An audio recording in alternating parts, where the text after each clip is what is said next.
भारतीय हिंद फौज द्वारा उत्तर प्रदेश विधानसभा चुनाव में पहली बार अपनी उपस्थिति दर्ज कराने के लिए साहिबाबाद विधानसभा से प्रत्याशी को चुनाव मैदान में उतारा गया, लेकिन सोमवार को कागजों में कमी के चलते भारतीय हिंद फौज के प्रत्याशी का नामांकन रद्द कर दिया गया। पूछते हैं भारतीय हिंद फौज के राष्ट्रीय अध्यक्ष संजीव सक्सेना से, क्या कारण है नामांकन रद्द होने के। जो साहिबाबाद विधानसभा से हमने उत्तर प्रदेश की एक ही विधानसभा चुनी थी जहां से हमने चुनाव लड़ने की तैयारी शुरू करी थी, लेकिन कुछ लोगों के फोन दबाव इस प्रकार से थे और फिर हमने परसों 23 जनवरी को नेताजी सुभाष चंद्र बोस जी की जयंती भव्य रूप से मनाई थी। उसमें पूरी कमेटी, हमारी राष्ट्रीय कमेटी, सभी लोग आए हुए थे, उत्तर प्रदेश के सब हमारे कार्यकर्ता और अधिकारी मौजूद थे। तो हम लोगों ने निर्णय लिया है कि एक भी सीट पर नुकसान फिर क्यों किया जाए। तो कल कुछ चीज़ें ऐसी थी कि बाद में हमारा कैंडिडेट को पूरे करने थे, देने थे, तो हमने उसको फिर निवेदन किया कि अगर आप चाहें तो अगले चुनाव में हम साथ में मजबूती से लड़ेंगे, क्योंकि कारण सबसे बड़ा ये आ रहा है कि हमें दिखाई दे रहा है इस पूरे उत्तर प्रदेश के चुनाव में कि कहीं ना कहीं सिर्फ और सिर्फ योगी को टारगेट किया जा रहा है। हम लोग भी हिंदुत्व की बात करते हैं, हम भी सनातन धर्म की बात करते हैं, सनातन धर्म की रक्षा के लिए हम लोग कार्य करते हैं। तो वहां पर हमें दिखे एक संत का अपमान करने की तैयारी चल रही है, संत का कहीं नुकसान ना हो, संत का अपमान ना हो, इसलिए हम सबने निर्णय लिया संयुक्त रूप से कि हम अब एक सीट भी न लड़के हम यहाँ से प्रत्याशी को वापस ले लेते हैं।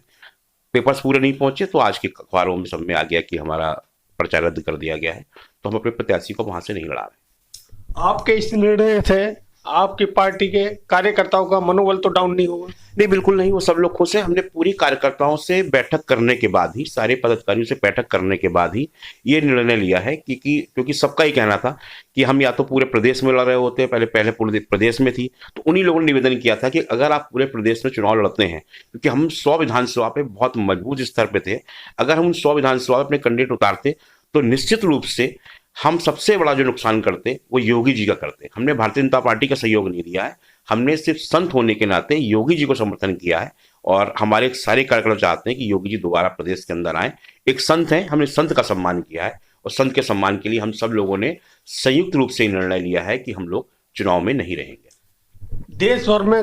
और किसी जगह से भी अगर कोई संत खड़ा होता है, क्या आप उनका साथ दोगे?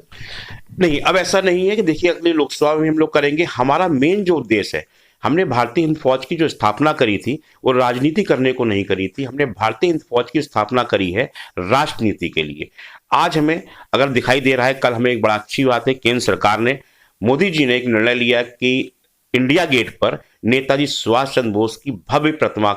लगाई जाएगी, उसका अनावरण हुआ। तो अच्छी खुशी की बात है, यही हम चाहते थे कि हम लोग नेताजी सुभाष चंद्र बोस जी के सपनों का देश बनाना चाहते हैं। भारतीय हिंद फौज का मेन उद्देश्य ये है कि वह जो है हर हाल में नेताजी ने जो सपना देखा था, जिस भारत का निर्माण का सपना नेताजी सुभाष चंद्र बोस ने देखा था, जिस भारत के निर्माण का सपना भगत सिंह जी ने देखा था, चंद्रशेखर आजाद ने देखा था और 8 लाख उन वीर क्रांतिकारियों ने देखा था, जिनकी शहादत पर, जिनके खून पर आज ये आज़ादी मिली है, जिन्होंने किसी ने अपनी माँ, अपने बेटे को खोया, किसी ने अपने भाई को खोया, किसी ने अपने पति को खोया, कितनी शहादत हुई तब इस देश में आज़ादी आई और उस आज़ादी का एक उपहास उड़ाया जा रहा है। इस चीज को लेकर हम लोगों ने भारतीय हिंद फौज की स्थापना करी थी। आज अगर भारतीय जनता पार्टी या हमारे जो माननीय प्रधानमंत्री जी हैं ऐसे कार्य करते हैं जिससे हमें लगता है कि हम संतुष्टि, तो हमें कोई राजनीति मानने की जरूरत नहीं है। हम तो राजनीति में आए इसीलिए हैं कि हम राजनीतिक स्तर पर अपनी मजबूती लाकर अपनी मांग पूरी करवाएं और मांग पूरी होने के बाद ही हम